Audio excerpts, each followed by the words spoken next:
Demotivate बिल्कुल नहीं होना है, या किसी का ज़्यादा स्कोर देख के खुद को जज करके खुद को कम भी नहीं समझना है, ठीक है। ये CGL है, इसके बाद IB की भी कुछ ज़्यादा सीट आई है 3717।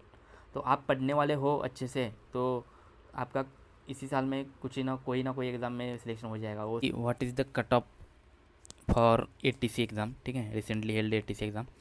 और मैं कोशिश करूँगा कि जो यही डाटा है ना, ये रैंक मित्रा वेबसाइट पे, तो इस डाटा पे बेस्ड ही हम कट ऑफ प्रेडिक्ट करेंगे, ठीक है।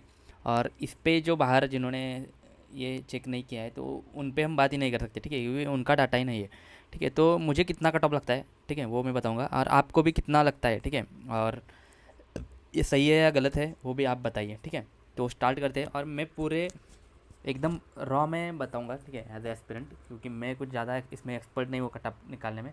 लेकिन जो मुझे लगता है और जो डाटा बता रहा है वो उसी पे हम डिसाइड करेंगे, ठीक है।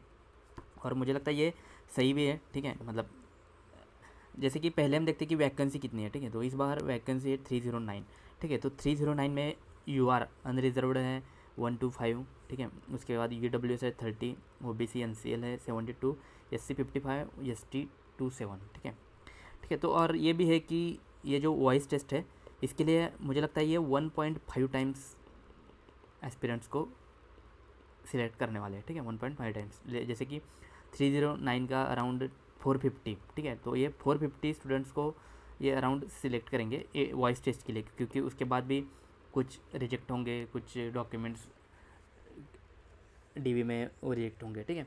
तो इस पर हम देखते हैं, ठीक है। और इसी डाटा से हम एनालाइज करेंगे कि कितना कट ऑफ जाएगा, ठीक है। जैसे कि हम देखते हैं कि टोटल स्टूडेंट्स, और सभी को पता होगा कि, या मैं पहले बता देता हूँ क्यों। जैसे कि OBC कोई कैंडिडेट है, ठीक है, और जिसने UR कैटेगरी का कट ऑफ के ऊपर मार्क उसके हैं, ठीक है। जैसे कि लेट सपोज 105 कट ऑफ गया है UR का, ठीक है, और किसी के OBC कैंडिडेट के मार्क्स 106 है, तो वो जाता है UR में, ठीक है। तो वो OBC की सीट नहीं लेता, वो UR की सीट लेता है, ठीक है।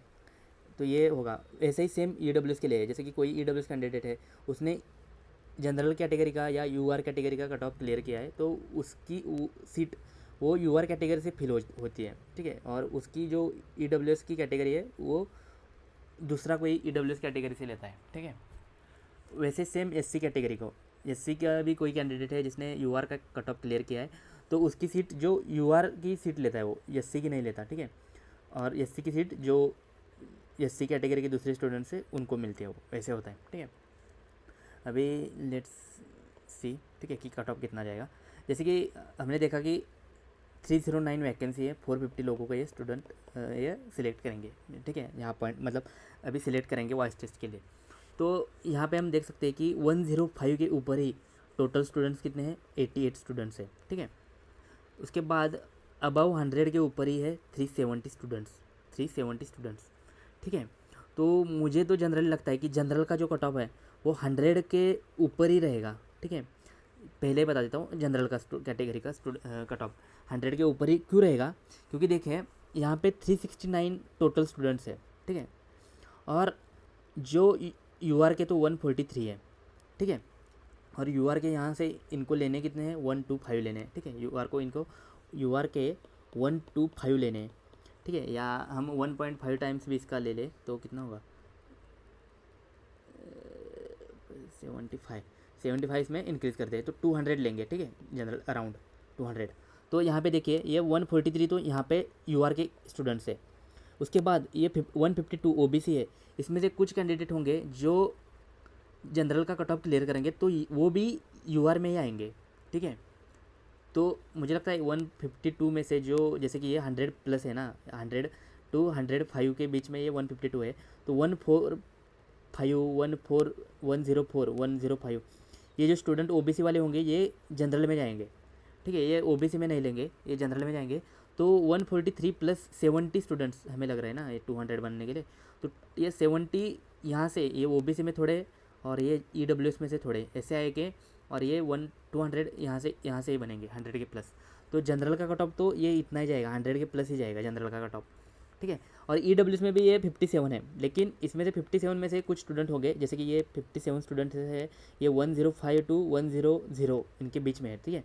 तो ये जो ऊपर के स्टूडेंट्स है 105 104, ठीक है, तो इसमें से भी स्टूडेंट्स जो है ये इधर जाएंगे यूआर में, ठीक है। तो इसीलिए यूआर का कट ऑफ ये 100 के प्लस ही रहेगा, ठीक है। ये मतलब हो ही नहीं सकता, मुझे तो ऐसे नहीं लगता कि इस बार यूआर का कट ऑफ 100 के नीचे आएगा, 101 या 102 ही रहेगा, क्योंकि नॉर्मलाइजेशन के बाद भी इनके जो मार्क्स है ये तो 1-2 मार्क तो बढ़ेंगे, सबके ही बढ़ेंगे, ठीक है, with proportional to their raw score. तो ये होगा जनरल का, तो इतना जाएगा। ओबीसी का भी, ओबीसी को भी देखते हैं हम। अभी ओबीसी को हमें कितने चाहिए, ओबीसी के 72 कैंडिडेट चाहिए, ठीक है।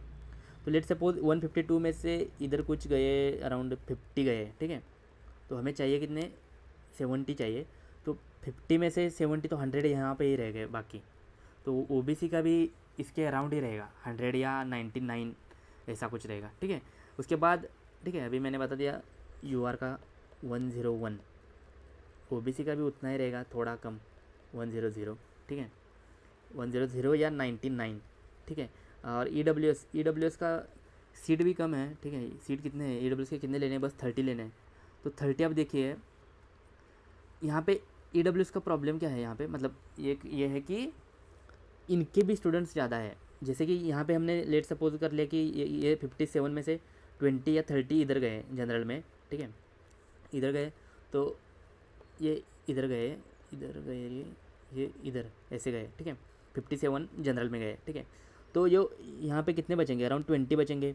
तो 20 के बाद जो 99 या 99 8 पॉइंट समथिंग जो है वो सिलेक्ट होके, मतलब उनको काउंट करके ही ये 30 स्टूडेंट बन जाएंगे, क्योंकि वैसे भी ईडब्ल्यूएस में से ओनली 30 लेने हैं। तो इसलिए ये ओबीसी ईडब्ल्यूएस का भी कट ऑफ कुछ ज़्यादा नीचे नहीं जाएगा, ठीक है।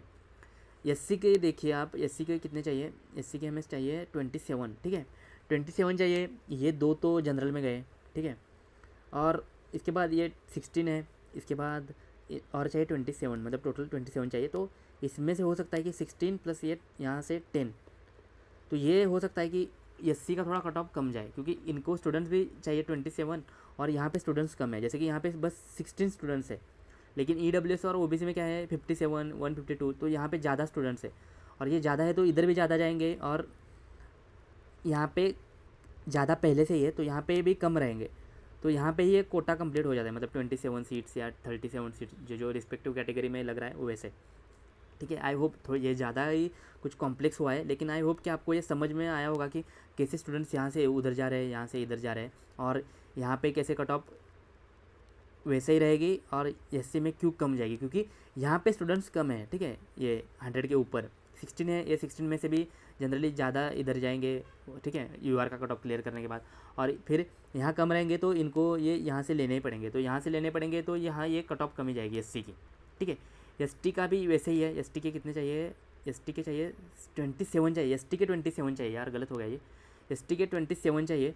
तो ये देखिए यहाँ पे एक है, ये एक है, तो ये एक इधर जा सकता है भी और नहीं भी जा सकता है, जनरली ये जाएगा एक, ठीक है।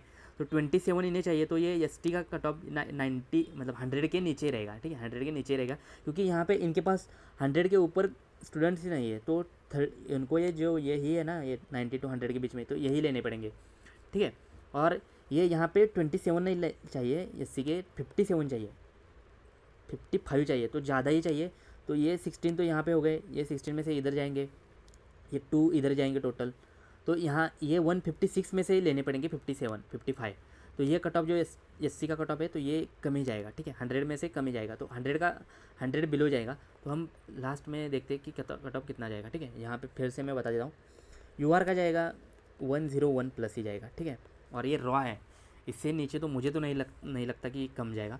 ओबीसी का भी है, ये थोड़ा कम जाएगा, जैसे कि एक कोई सर है वो बता रहा है कि ओबीसी का कट ऑफ जनरल के ऊपर जाएगा, तो ऐसा तो बिल्कुल किसी भी एग्जाम में ऐसा नहीं हो सकता कि ओबीसी का कट ऑफ यूआर के ज़्यादा जाएगा, क्योंकि ये देखिए ओबीसी का कट ऑफ इससे ज़्यादा जा रहा है, तो ऐसा हो ही नहीं सकता, ठीक है। वो सर की अंडरस्टैंडिंग कम है, इसलिए वो सर ऐसे बता रहे हैं, लेकिन ऐसा हो ही नहीं सकता कि ओबीसी की कट ऑफ या अदर कैटेगरी की कट ऑफ, ओबीसी या ईडब्ल्यूएस की या एससी एसटी की कट ऑफ ये यूआर के ऊपर जाएगी, ऐसा तो हो ही नहीं सकता, ठीक है, ये इम्पॉसिबल ही है, ठीक है। जिसको भी ये रिजर्वेशन का अच्छे से पता है वो ऐसे बात ही नहीं करेगा, ठीक है। तो ये है। उसके बाद ओबीसी का देखते हैं, ओबीसी का भी मुझे लगता है 100 के आसपास ही रहेगा। उसके बाद ईडब्ल्यूएस भी हो सकता है 99 रहे, ठीक है, और एससी का 90 के 100 में रहेगा, ठीक है, 90 to 100, क्योंकि एससी का कट ऑफ ये है, ये 100 के बीच, मतलब 100 के बिलो द 100 ही रहेगा, ये बिलो 100 या बिलो 99 ही रहेगा, ठीक है। ये रॉ है, ठीक है, ये रॉ की बात में कर रहा हूँ मैं। और इसके बाद नॉर्मलाइजेशन क्या होता है, जैसे कि मुझे लग रहा है कि लास्ट ईयर मेरे मार्क्स अराउंड +3 हुए थे, तो इस बार भी कुछ ऐसा ही होगा, +3 या +4 होंगे, ठीक है, with proportion to their raw score, ठीक है। और एसटी का भी कट ऑफ कम ही जाएगा, एसटी का कम जाएगा, लेकिन ये बिलो 90 तो नहीं जाएगा, ये भी 90 to 100 के बीच में ही रहेगा, ठीक है। आई होप कि इससे आपको आइडिया पता चला होगा कि कितना कट ऑफ जाएगा और कैसे रहेगा। और मैंने पूरा मतलब ऐसे ही नहीं बता दिया कि ऐसे होगा ऐसे होगा, मैंने पूरा आपको एक्सप्लेन किया है कि क्यों ऐसे होगा, और इसका एक्सप्लेनेशन भी दिया है, जस्ट मैंने फिगर नहीं बताई है, उसके पीछे का लॉजिक बताया। आई मतलब थोड़ा कॉम्प्लेक्स हुआ है लॉजिक, लेकिन ये ऐसा ही समझाना पड़ता है, तभी आपको समझ में आएगा। I hope you like the video. और मैं तो इसमें आउट हूँ, ठीक है, आई एम आउट, क्योंकि मेरा स्कोर बन रहा है 92, और ई डब्ल्यू एस और यू आर का तो 101 जाएगा, या ई डब्ल्यू एस भी 100 जाएगा, तो मेरा तो इसमें चांस ही कम है, तो आई एम तो आउट हूँ, ठीक है। मैं भी सीजीएल के लिए प्रिपेयर करूँगा अच्छे से, और सीजीएल और मेरी तो यूपीएससी नेक्स्ट ईयर की है, UPSC side by side GS की मॉक दूंगा हर वीक, और यूपीएससी मेंस भी थोड़े बाद में ही करूँगा, मतलब ये सीजीएल प्रीलिम्स के बाद अगस्त के एंड में, और अभी बस 1 मंथ में सीजीएल अच्छे से करूँगा। और सीजीएल में भी मेरा रहेगा कि भाई ये कट ऑफ की डिस्कशन ही बाद में ना करनी पड़े, तो 160+ ही जाओ, 160 170 जाओ, ठीक है, क्योंकि ये मेरा कुछ ऐसा होगा सीजीएल में भी, अभी बता देता हूँ। मैथ्स में लाने हैं 45+, ठीक है। इंग्लिश मेरी अच्छी है, तो इंग्लिश में आउट ऑफ ही लाने की कोशिश करूँगा, 55 है, 50, फिर भी देखते 45 लेते हैं। जीके में भी अच्छी है यूपीएससी की, तो ये भी अराउंड 40। उसके बाद कौन सा रहेगा, रीजनिंग भी सही है, ठीक है, ये भी अराउंड 46 या 48 ऐसे कुछ रहेगी, ठीक है। और ये इसलिए मैं इतना स्कोर मतलब टारगेट कर रहा हूँ, क्योंकि ये कट ऑफ का प्रेडिक्शन या कट ऑफ का एनालिसिस बाद में ना करना पड़े, ठीक है, जस्ट प्रीलिम्स होने के बाद मेंस स्टार्ट करो, ऐसा चाहिए, इसीलिए मैं ऐसे करूँगा, ठीक है। और मैं देखता हूँ, मैं वीडियोस अपलोड करूँगा कुछ कुछ सीजीएल के बारे में भी, ठीक है। तो आप भी सीजीएल प्रिपेयर कर रहे हो तो वीडियो चैनल को सब्सक्राइब कर सकते हो। और ऐसा कुछ नहीं है कि इसमें नहीं हो गया तो डीमोटिवेट वगैरह बिल्कुल नहीं होना है, ठीक है, डीमोटिवेट तो बिल्कुल नहीं होना है, और जो भी होगा देखा जाएगा आगे, ठीक है। और पढ़ाई तो रुकनी नहीं चाहिए, या ये स्ट्रेस वगैरह कुछ नहीं लेना है, ठीक है, ये ऐसे ही रहता है, चलता रहता है, किसी एग्ज़ाम में कम आएगा, किसी में ज़्यादा आएगा। और चाहे तो मैं एक और वीडियो बनाऊंगा इसके बाद कि my mistakes in this exam, ठीक है, क्योंकि मुझे लग रहा है कि वो मिस्टेक्स में I don't want to repeat दिन सीजीएल, ठीक है। और वो एक बनाऊंगा, और मैंने सोर्स कौन से फॉलो किए थे, और मैंने कैसे स्ट्रेटेजी चेंज करना चाहिए थी, या वो कैसे करना चाहिए था, ये एक वीडियो आएगा, एक वीडियो आएगा, ठीक है, ये 2 वीडियो आएंगे। तो आई होप कि आपको कुछ सीखना है, तो ये वीडियो देखने के लिए चैनल को प्लीज़ सब्सक्राइब कीजिए और वीडियो को लाइक कीजिए। और मैं फिर से बता देता हूँ कि डीमोटिवेट वगैरह होने की कुछ ज़रूरत नहीं है, काफ़ी एग्ज़ाम है, आप पढ़ने वाले हो तो आपका मुझे पता है कि किसी ना किसी एग्ज़ाम में सिलेक्शन होगा ही होगा, ऐसे हो मतलब ऐसे हो ही नहीं सकता कि जो पढ़ रहा है उसका सिलेक्शन नहीं होगा। जिनका सिलेक्शन हुआ है उन्होंने तो भाई पढ़ाई की है, उनका पहले से कुछ बैकग्राउंड होगा, ठीक है, उन्होंने 2-3 महीने दिए होंगे, इसलिए उनका सिलेक्शन हुआ है, इसलिए उनका स्कोर 10+ आया है। और ये भी नहीं है कि हमारा स्कोर कुछ 70 है और कट ऑफ 100 है, हम 10-12 या 10-15 मार्क ही पीछे है, ठीक है। तो ये भी डीमोटिवेट वगैरह होना नहीं है, डीमोटिवेट होके करोगे क्या, ये आने वाली एग्ज़ाम है उसमें भी स्कोर तुम कम करके वो भी वहाँ पे भी तुम्हारा स्कोर कम हो जाएगा। तो ये डीमोटिवेट बिल्कुल नहीं होना है, या किसी का ज़्यादा स्कोर देख के खुद को जज करके खुद को कम भी नहीं समझना है, ठीक है। अभी ये सीजीएल है, इसके बाद आईबी की भी कुछ ज़्यादा सीट आई है 3717। तो आप पढ़ने वाले हो अच्छे से तो आपका इसी साल में कुछ ना कोई एग्ज़ाम में सिलेक्शन हो जाएगा। वो सीजीएल के भी, एसएससी के भी बाकी एग्ज़ाम है, सीएचएसएल वगैरह को, सीजीएल एमटीएसएस क्या क्या होता है ये, ठीक है। तो ये भी हो है, तो काफ़ी एग्ज़ाम है यार, मतलब डीमोटिवेट तो बिल्कुल नहीं होना है। मैं मेरी यही मिस्टेक थी कि मैं यूपीएससी में जैसे कि 23 में मैं अटेम्प्ट दिया था, तो उस टाइम मेरा काफ़ी कम स्कोर आया था, तो उसी बाद में बहुत डीमोटिवेट हुआ था, ठीक है। तो उसी में मैंने 1 मंथ वेस्ट किया था। तो यही सीखना है कि डीमोटिवेट नहीं होना है, आगे एग्ज़ाम आएगी, ये एटीसी की भी एग्ज़ाम आएगी, अभी एयरपोर्ट इतने बन रहे हैं, ये हो रहे हैं, ठीक है। तो थोड़ा टाइम लग सकता है, लेकिन ये आएगी तो ज़रूर आएगी, ठीक है। आएगी तो मतलब आने आने वाला ही श्योर ही है। बस आपको थोड़ा पेशेंस रखना है और डीमोटिवेट नहीं रहना है, ठीक है। डीमोटिवेट होना भी नहीं है, ठीक है। आई होप आपको इस वीडियो से कुछ सीखने को मिला होगा, ठीक है। आगे आने वाली काफ़ी एग्ज़ाम है और मुझे ये भी पता है कि जैसे कि आपने एटीसी की पढ़ाई की होगी, आपका चाहे स्कोर कम आया होगा, लेकिन ये जो पढ़ाई की है वो आपको कहीं ना कहीं आगे हेल्प ही करेगी, ठीक है। ये इससे आपका लॉस कुछ नहीं है, ठीक है। इस मुझे तो लगता है, मेरा तो भाई फिज़िक्स की वजह से मेरा लॉजिक और इम्प्रूव हो गया, ठीक है। जैसे कि हमारे मैथ्स ऑप्शन में फिज़िक्स के 2 चैप्टर हैं, मतलब फिज़िक्स के पूरे चैप्टर नहीं है लेकिन उसमें फिज़िक्स का रेफरेंस है उस टॉपिक्स में। जैसे कि पेपर 1 में एक है लास्ट के टॉपिक और पेपर 2 में जो लास्ट का टॉपिक है। तो मुझे पता है कि अभी मैंने फिज़िक्स की जो पढ़ाई की वो बेसिक है और वो उसी की वजह से मेरी ये दो टॉपिक अच्छे स्ट्रांग होंगे, ठीक है, क्योंकि उसके लिए ये फाउंडेशन बना है, ठीक है। और जैसे कि मैंने मैथ्स मेरी हुई है, ठीक है, लेकिन स्टेट बोर्ड से हुई है मेरी मैथ्स 10 तक, ठीक है, 12 तक। तो क्या हुआ है, मेरे वहाँ पे भी मैथ्स में भी मेरे अराउंड 89 मार्क है 12th में और 91 मार्क है 10th में। लेकिन फिर भी ये है कि मैथ्स ऑप्शन में कहीं के टॉपिक है या कोई कोई पॉइंट्स है छोटे छोटे कि वहाँ पे मैं थोड़ा अंडर कॉन्फिडेंट हो जाता हूँ क्लैरिटी कम हो की वजह से। तो उसी वजह से ये है कि वो मैं अच्छे से करूँगा, ठीक है, और वो मुझे हेल्प ही करेगा, ठीक है। आई होप मैं आने वाले वीडियो में मैं बताऊँगा कि पूरी मेरी प्रोसेस और वो। बस वीडियो को लाइक कीजिए, चैनल को शेयर कीजिए। मुझे अभी कॉल आया है तो मुझे कॉल वो भी उठाना है, ठीक है। Thank you for watching, bye.